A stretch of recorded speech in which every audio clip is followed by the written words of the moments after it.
She sees, she wonders, but she says nothing. That quiet observation from a distance, that's not apathy.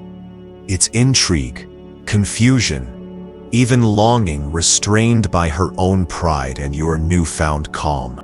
Welcome to the kind of story where your silence does more talking than any argument ever could, and where detachment becomes your most powerful form of influence. Not because it's manipulative, but because it's rare. This is not about games. It's not about playing hard to get. It's about becoming the kind of person who is hard to reach, because he has built a world that doesn't revolve around needing validation. In this video, we're going to walk through what happens in the silent space between two people, especially when she's watching closely. But saying absolutely nothing, you'll understand why, and more importantly, how to respond. Not with words, but with a presence so composed that she has no choice but to feel it in your absence.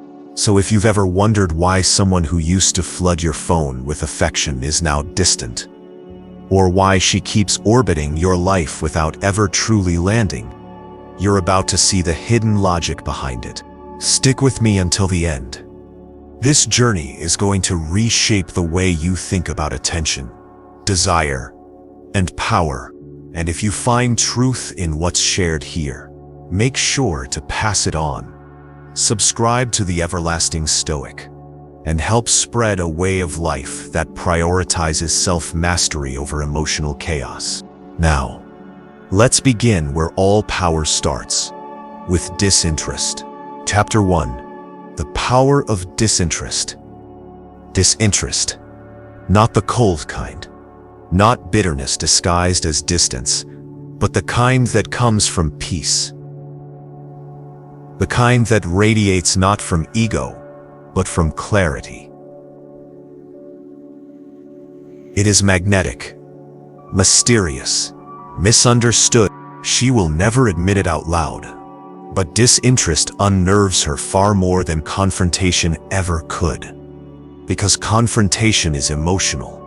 It shows you still care. You still have something to lose. You're still invested in the outcome. But disinterest, real, calm, rooted disinterest, that speaks of a man who has already let go. And nothing is more unsettling to someone who expected to be chased. You see, in a world that runs on dopamine and distraction, most people are constantly performing, desperately hoping to be seen, to be validated, to be needed. That's why true disinterest disrupts the cycle. It is a refusal to participate in the performance. You stop auditioning for roles you've already outgrown, and in that stillness, she starts to watch you more closely.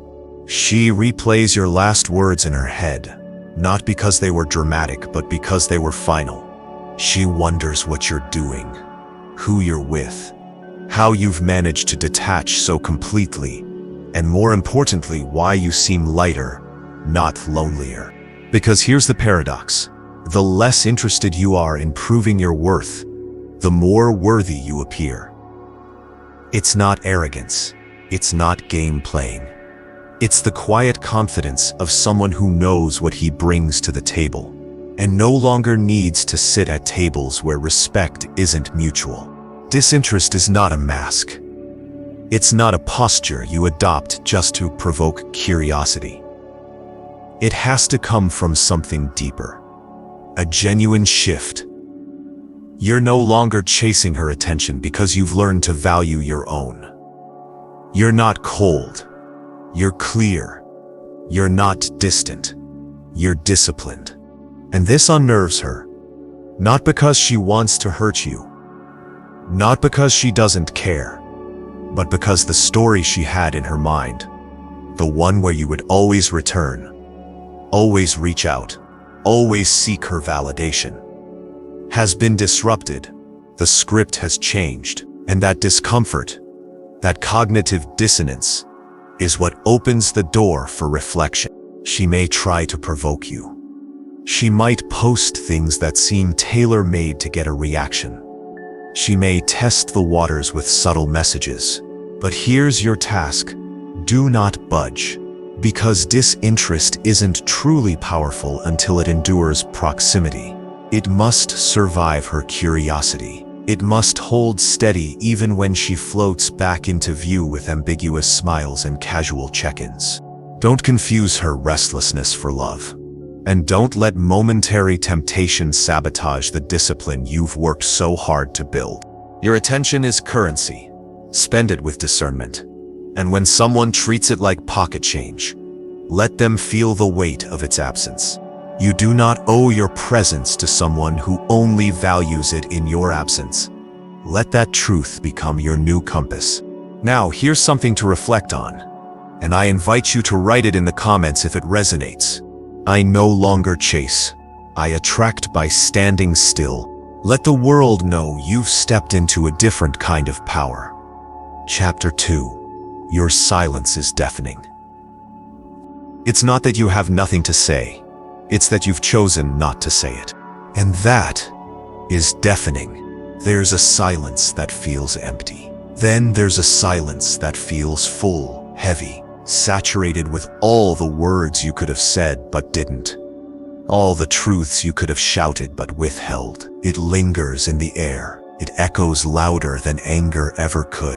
That's the kind of silence we're talking about. And make no mistake, she hears it. When you choose to stay quiet, especially in the aftermath of tension or confusion, your silence becomes a message in itself. It signals restraint. It signals control. But more importantly, it signals that you've withdrawn your energy, and there's nothing more noticeable than that. People expect a noise when things fall apart.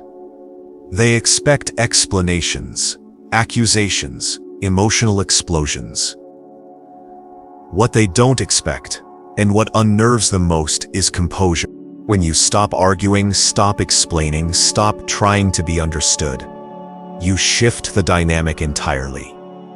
You stop feeding the fire, and in that vacuum, something strange begins to happen. She starts to wonder, to overthink, to fill in the blanks with her own projections. And this is where the power lies. Your silence forces her to face herself, her own words, her own actions, her own contradictions. Because when you're no longer defending your side, she has no choice but to revisit hers. This is the emotional mirror Stoicism holds up to the world. I do not react to chaos. I let it collapse under its own weight. But it's not just about what she feels. It's also about what you gain. Silence is how you reclaim energy. It's how you step outside of the drama and come back to your center. Every moment spent in silence is a moment you don't spend chasing, proving, or justifying. You become more aware of what you want, of what you no longer tolerate. And in that quiet space, clarity sharpens.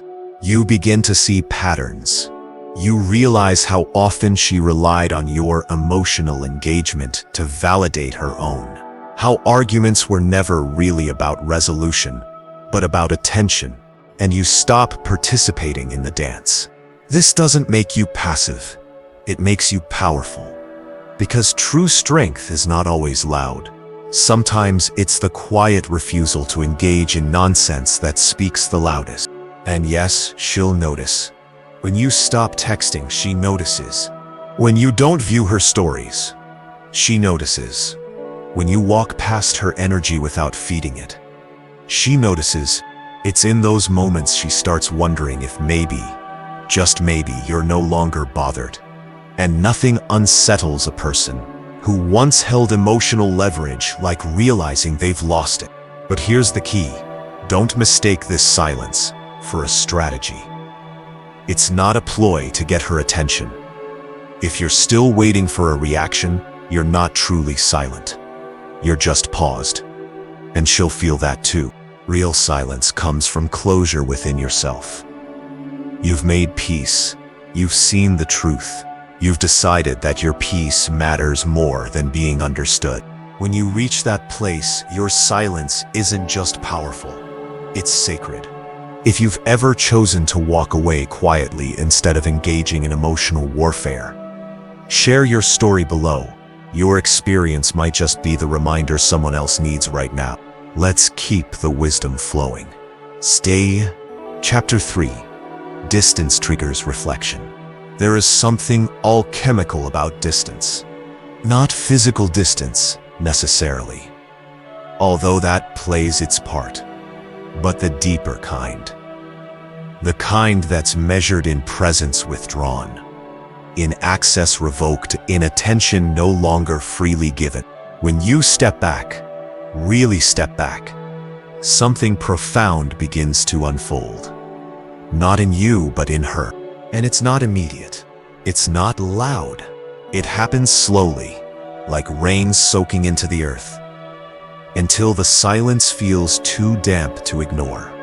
You see, most people are not aware of the value of what they had, until the rhythm of it disappears, until that message doesn't come, until the little glances or small acts of consistency, the ones they once took for granted, no longer appear like clockwork. It is the break in pattern that begins to stir something deeper. This is what Stoics understood long before relationship dynamics became a subject of endless debate. The absence of an external stimulus gives the mind space to awaken, to feel, to examine. Distance is not about punishing someone. It's about recalibrating the weight of what was freely given. It is the vacuum that forces a person to confront the echo of what they once dismissed. And in that echo, if she's attuned enough, she will begin to hear more than just the silence. She'll begin to hear herself. The memories flood in uninvited. Not because you posted a cryptic quote, not because you tried to look like you've moved on, but because you actually did. And when someone feels you pulling away, not with rage, not with resentment, but with serene finality, it shifts the landscape of the bond completely. Suddenly, the questions arrive. Why hasn't he reached out? Did I go too far? Has he already replaced me? Was he more serious than I thought? Did I mistake his calm for indifference when it was actually depth? And those questions left unanswered begin to do their work, slowly, invisibly, but effectively. Because distance creates a mirror. And for once, it's not your face she sees in it. It's hers. She replays what she said, how she said it. She reconsiders that moment. She rolled her eyes or left your message unread for no reason other than to prove she could. She wonders whether your kindness was misunderstood, whether your availability was mistaken for desperation. And when those realizations start to form, they don't arrive all at once like a thunderclap. They arrive quietly, over days, sometimes weeks. A photo triggers one. A scent triggers another. A random conversation with someone who lacks the depth you had, and suddenly the contrast hits hard. But none of that would happen without space. You have to understand, attention is the most addictive substance in the modern world. When you remove yours, when you stop validating, stop explaining, stop trying to remind her of what she lost, it leaves a withdrawal, and in that withdrawal comes the truth. The mind, given enough distance, becomes brutally honest with itself. What once seemed boring now feels stable. What once felt predictable now feels safe. What once seemed easy to replace now reveals itself to be rare. So let her wonder. Let her scroll back through the messages. Let her revisit your presence through the quiet ache of absence. Let her do the math of who you were versus who she allowed herself to believe you were. Because the further you step back, the clearer your silhouette becomes. There's a reason the stars only become visible when the sky turns dark. Let her sit in the stillness, not to punish, not to wound, but to reveal. If you've ever created space and watched clarity emerge, in them or in yourself, share that moment in the comments below. Others may need the reminder that stepping back is sometimes the most compassionate move you can make. Chapter 4. When you don't react, you win. Reactions are expensive, and most people spend them carelessly in anger, in defense, in desperation to be understood. But the Stoic man, the man who has tasted emotional chaos and chosen calm instead, knows something different. That every reaction is a transaction. And when you stop paying, the entire system starts to collapse. Imagine this, she says something sharp, laced with just enough venom to test your pride. Or worse, something vague and casual, designed to imply she no longer cares. In the past, you would have taken the bait, typed a long message, made a late-night call, tried to clarify what didn't need to be explained. But now, you breathe, you pause, and you do nothing. And in that nothing is everything. Because when you don't react, you send a different message. Not one of coldness, but of completion. You are no longer locked in the tug of war. You've dropped your end of the rope. This unsettles people deeply. We live in a culture where provocation is currency, where emotional triggers are pulled, not for conversation but for control. When you choose not to react, not only do you conserve your peace, you also expose the performance. You make the manipulation visible, and more often than not, when the drama doesn't land, it evaporates. She may double down. She might escalate. She might go silent, hoping your anxiety will do the chasing for her. But if you've built yourself into a man governed by principles instead of impulses, none of that sticks. You respond to what matters, and what does, you let dissolve on its own. There is a deep dignity in restraint. It's not weakness. It's not passivity. It's discipline. It's the decision to rise above the momentary spark and protect your long-term peace. You don't need to win the argument. You already won by refusing to fight battles that don't deserve you. And here's the truth that many never understand. The power of a man is not shown when he lashes out. It's shown when he doesn't have to. When he looks chaos in the eye and simply says no. No to over-explaining. No to emotional blackmail. No to invitations into petty conflict. That no, spoken in silence, echoes for far longer than shouted words. And it's in that silence that people start to reflect. They begin to realize they no longer hold the same control. That your emotions are no longer at their disposal. That their chaos cannot penetrate your center. And so, a new question arises in her mind. What changed? It's not your appearance. It's not your lifestyle. It's your energy. Your refusal to be baited has rewritten the story. You are no longer the man who overreacts. You're the man who observes, who sees the whole board before making a move, who does not trade serenity for temporary satisfaction. This doesn't make you emotionally unavailable. It makes you emotionally intelligent. It means you've matured past the need for constant clarification. You don't owe your soul to someone who doesn't ask for it with care.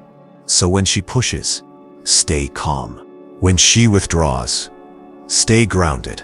When she reappears with mixed signals, stay steady. She may never say it, but deep down she knows. She lost emotional access to you, and that is the real shift. If this chapter resonates, and you've ever watched someone fall silent after you stopped reacting, share your experience below. What happened when you stopped dancing to the music they played? Let's open the floor to those moments of revelation. Chapter 5. Scarcity drives obsession. What is common is rarely valued. What is always available is often ignored. But what is scarce becomes sacred. In every domain of life, from markets to mind games, scarcity amplifies desire. And when it comes to human connection, especially in romantic dynamics, this principle becomes even more potent. The paradox is timeless. The more someone feels your absence, the more they romanticize your presence. Let's be clear. This is not about manipulation. This is not about creating artificial distance for effect. This is about becoming the kind of person whose energy is so grounded, so rich, so complete, that it simply cannot be offered freely to those who do not match its depth. And when that kind of energy becomes scarce, obsession grows in the soil of uncertainty. She begins to wonder where you've gone. Not just physically, but mentally, emotionally, energetically. Because there was a time when your attention flowed like a river, consistent, warm, easy. But now, it's a drought. And with every dry day that passes, the value of what once felt endless multiplies in her mind. You see, modern life is saturated with noise, text, stories, comments, endless validation loops. We've become numb to presence because it's offered constantly, cheaply, without pause. But when someone steps out of that cycle, when you remove your presence not out of spite, but out of self-respect, you stand apart. You become rare, and rarity is magnetic. She might not say it. She might still post as if she's thriving, laugh loud in public spaces, carry herself with defiant independence. But underneath that performance, something shifts. The mind, especially one that once believed it had easy access to you, starts to spiral when that access is revoked. Questions begin to fester, doubts take root, and those thoughts, repeated often enough, become obsession. What is he doing? Why hasn't he watched my story? Is he with someone else?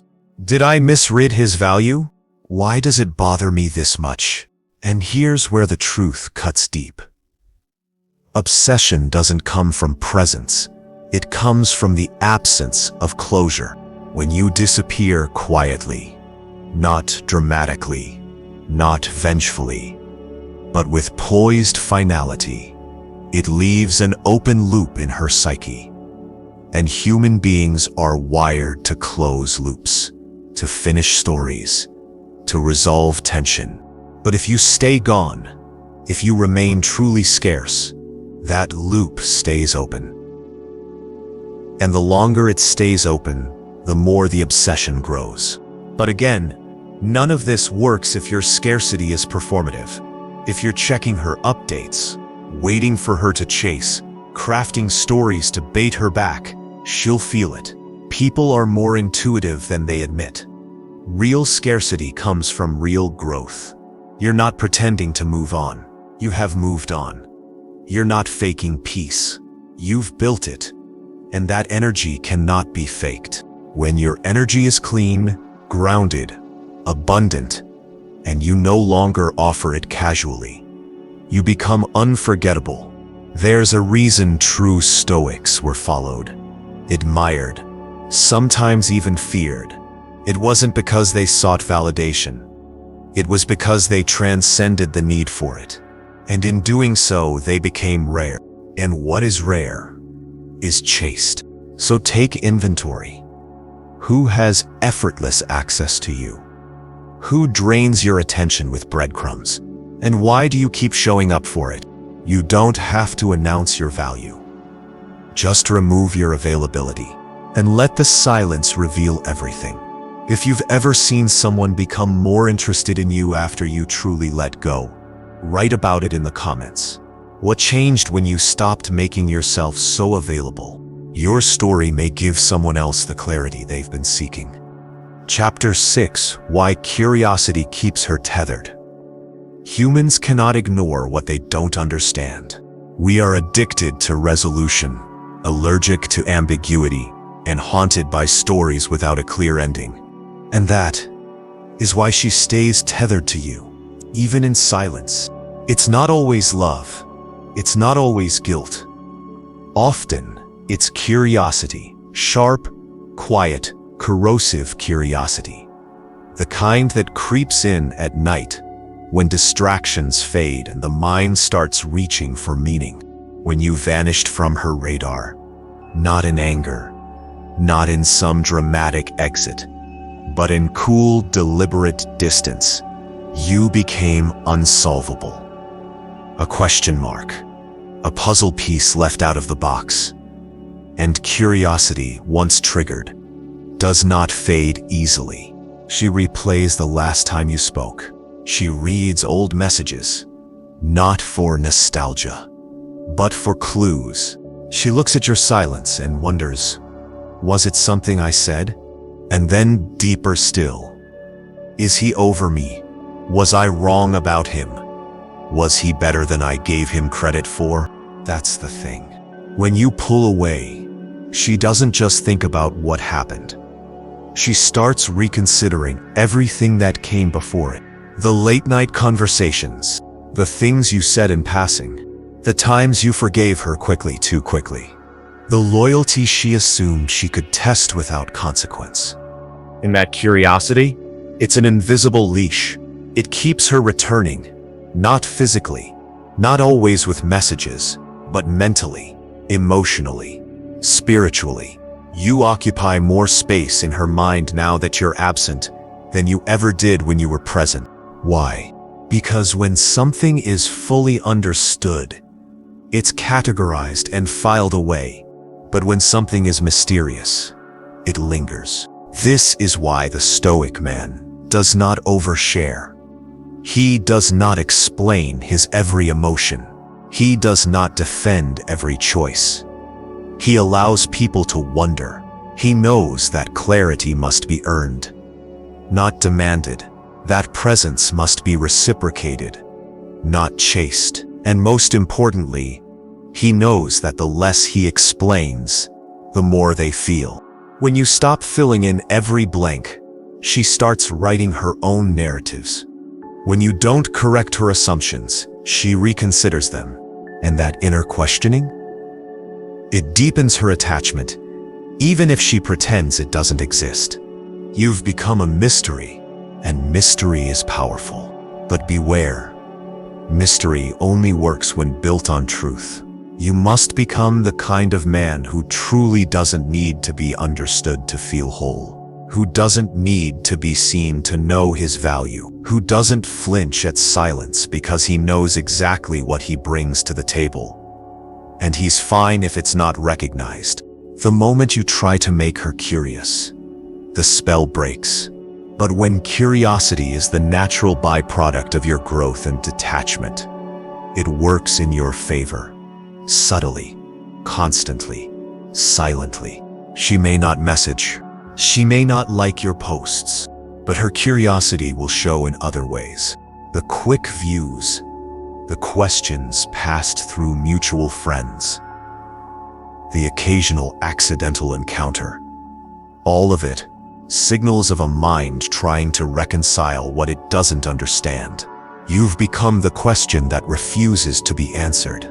Let her stay tethered, not because you need her to, but because it reveals the truth.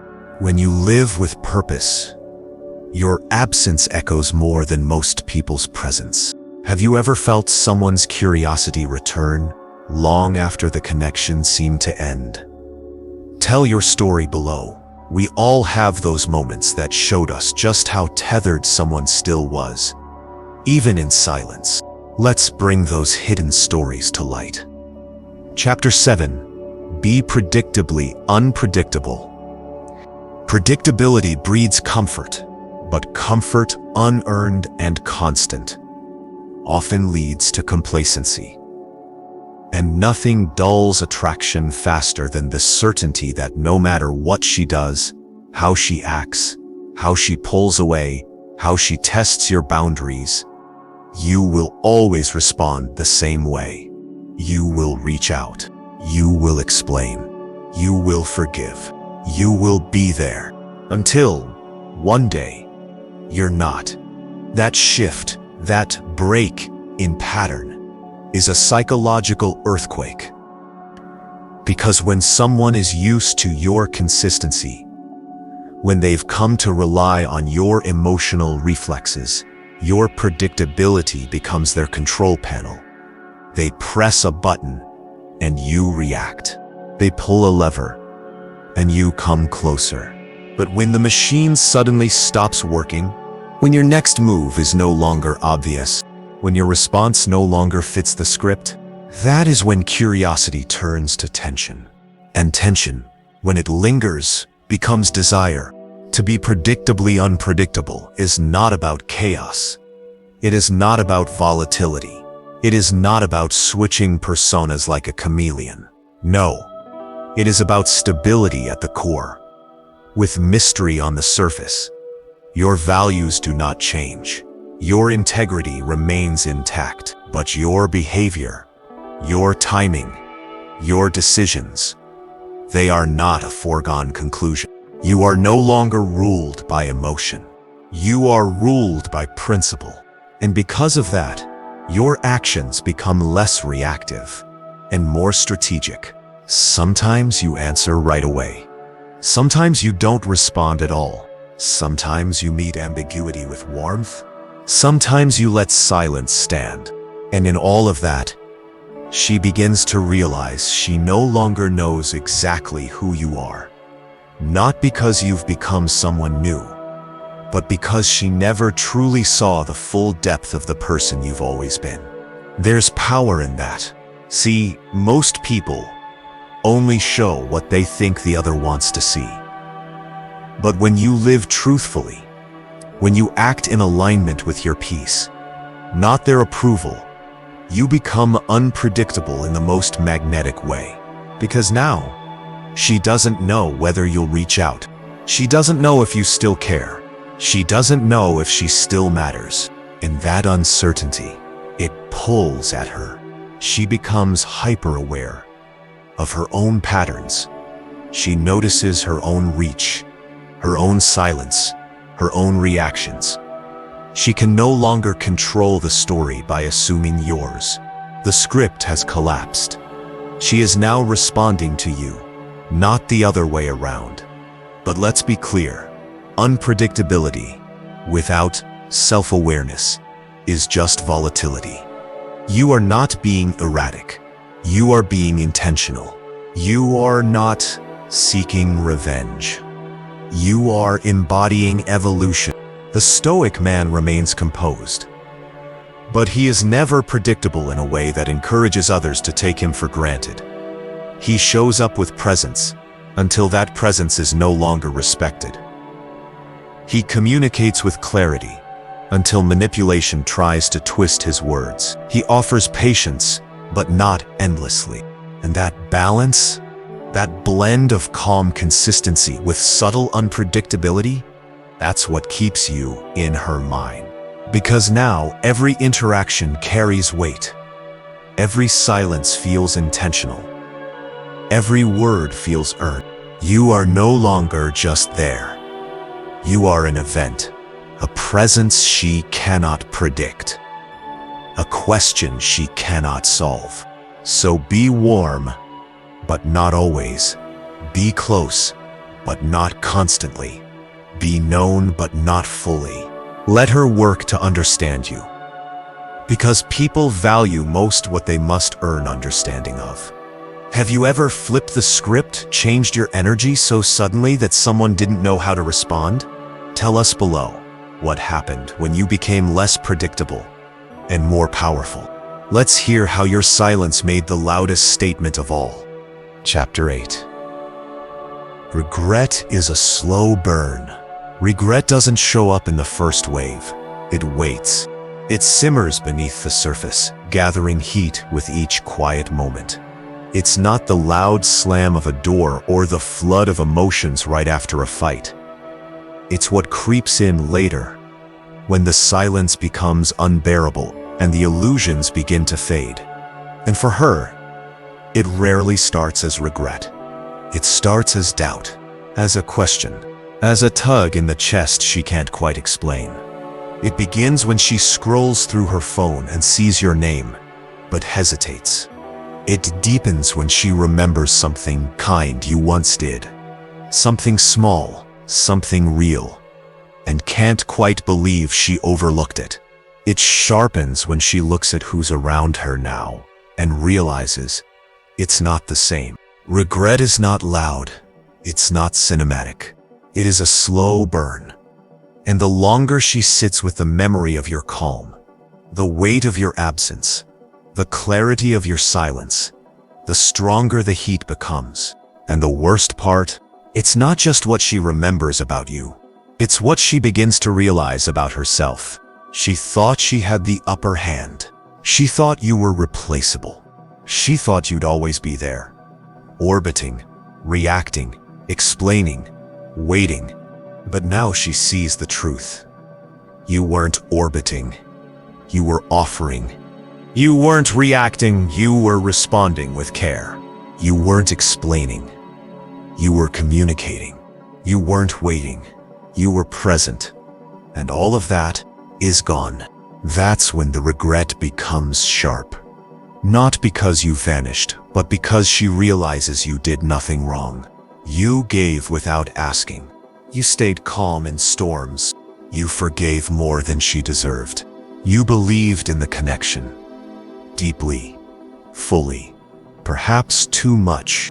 And now, you are gone. Not bitter, not broken, just. And that, more than any angry goodbye or dramatic departure, is what haunts her.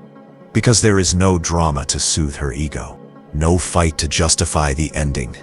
Only the realization that she let something meaningful dissolve, slowly, carelessly, fatally. This is the kind of regret that settles into the bones.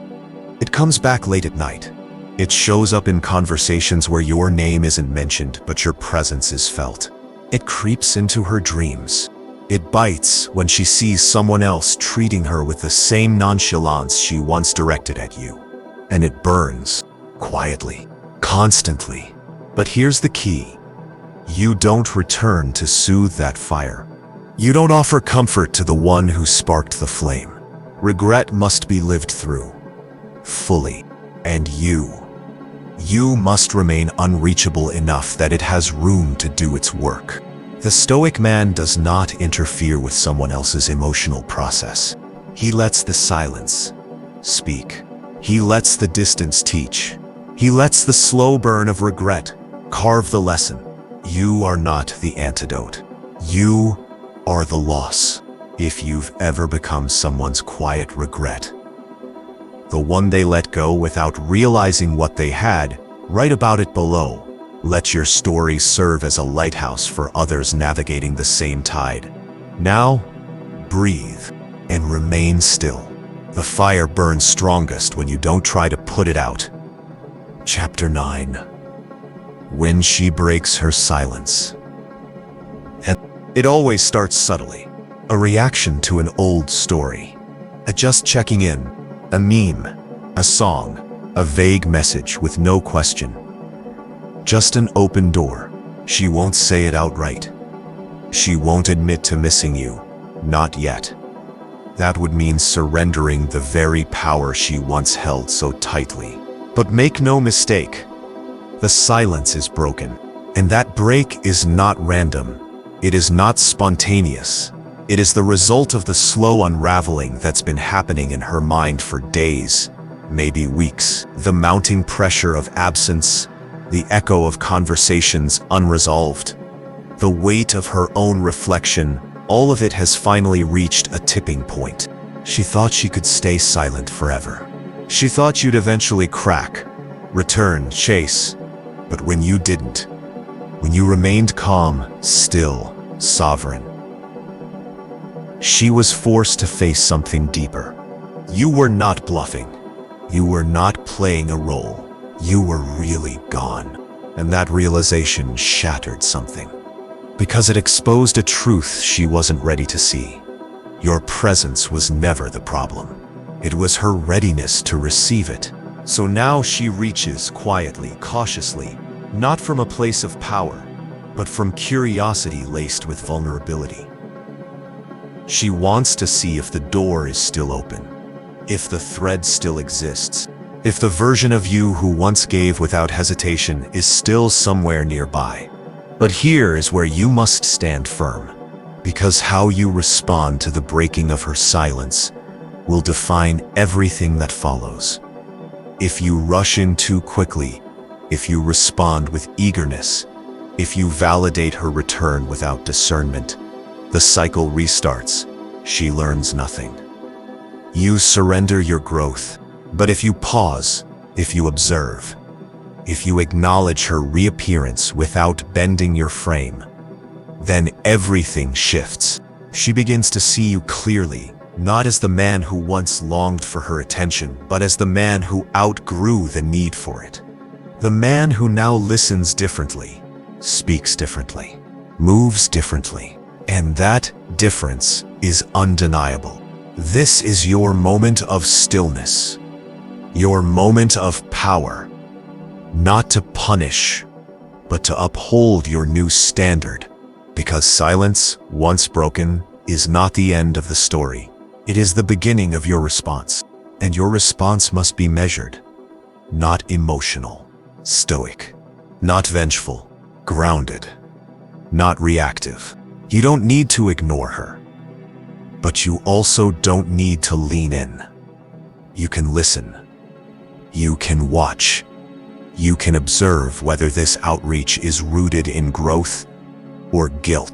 And if it's not genuine, if it's just a flicker of ego, a bid for validation, you'll know. You'll feel it, and you'll walk away with peace in your chest and clarity in your stride. Because now, you are no longer the man who craves closure. You are closure. If this chapter brought up a memory for you, if someone broke their silence after you detached, share what happened in the comments. Not for revenge, not for applause, but to remind others of the power in not chasing what is meant to return on its own. Chapter 10. Be unreachable by then. By the time she comes back, you should not be standing where she left you. You should not be waiting in the same emotional hallway, checking the door, rehearsing a welcome speech in your head. No, by the time she breaks her silence, you should be unreachable.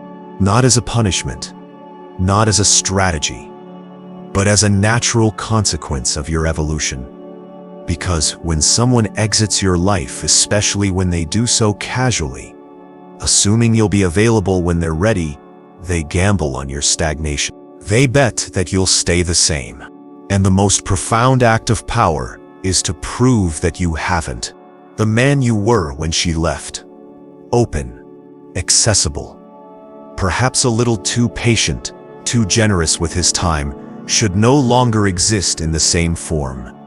He should have been replaced by a man who built discipline, built peace, built new standards. A man who no longer waits. A man who no longer seeks explanation. A man who outgrew the situation by growing into himself. By the time she circles back, and she will, whether visibly or silently, your world should be so full, so rich, so anchored, that her reappearance feels like a whisper in a storm. Noticeable, but no longer central. That's what stoic growth is. Not just the refusal to react, but the relentless commitment to becoming so complete that no re-entry can unseat you. Because you've realized something essential. The real victory was never in getting her back. It was in not needing to. You've made peace with the past. You've learned the lessons. You've let go of the version of her that lived in your memory, the version you hoped might return. And now, you stand tall, alone, perhaps, but not lonely, not empty, whole. And when she reaches out, what she'll sense immediately is that something has changed, not in your voice, not in your words, but in your energy. She'll hear it in the space between your sentences. she'll feel it in the calmness of your replies. You are no longer waiting. You are no longer wondering. You are no longer tethered. And that distance, emotional, spiritual, psychological, is what creates the deepest kind of realization in her. That she didn't just lose your attention. She lost access. Access to your time. Access to your vulnerability. Access to your soul. And that access is now earned, not assumed. So let her return if she does. Let her speak if she must. But make no mistake, the man she left behind is gone. And the one standing in his place, unreachable. Have you ever become unreachable? Not physically, but spiritually. To someone who once thought you'd always be there. Tell your story in the comments. Let others see what true evolution looks like. Conclusion. She was watching all along, from behind the silence, behind the pride, behind the carefully composed social mask. And maybe she'll speak, maybe she won't. But it doesn't matter anymore, because you've stopped waiting for her voice to validate your worth. You've reclaimed your attention. You've mastered your emotions. You've chosen a path of stillness, of dignity, of presence. Not because it brings someone back, but because it brings you back to yourself. That is the Stoic way. So if this journey resonated with you, if it sparked reflection or opened your eyes to a truth you were avoiding, let it continue, not just in silence, but in practice. Carry this energy forward. Let it shape how you show up. Let it raise your standards. Let it keep you grounded when the temptation to react rises. And if this video brought you peace, clarity, or just a deeper understanding of yourself, pass it on. There are others out there, caught in noise, chasing closure, aching in silence. Be the voice that helps them rise. Tap the like button if you felt this. Subscribe to the Everlasting Stoic for more calm in a chaotic world. And share your reflections below. Your words may be the mirror someone else needs to finally see themselves clearly. Until next time, hold your silence like gold and let the world feel your absence, not your desperation.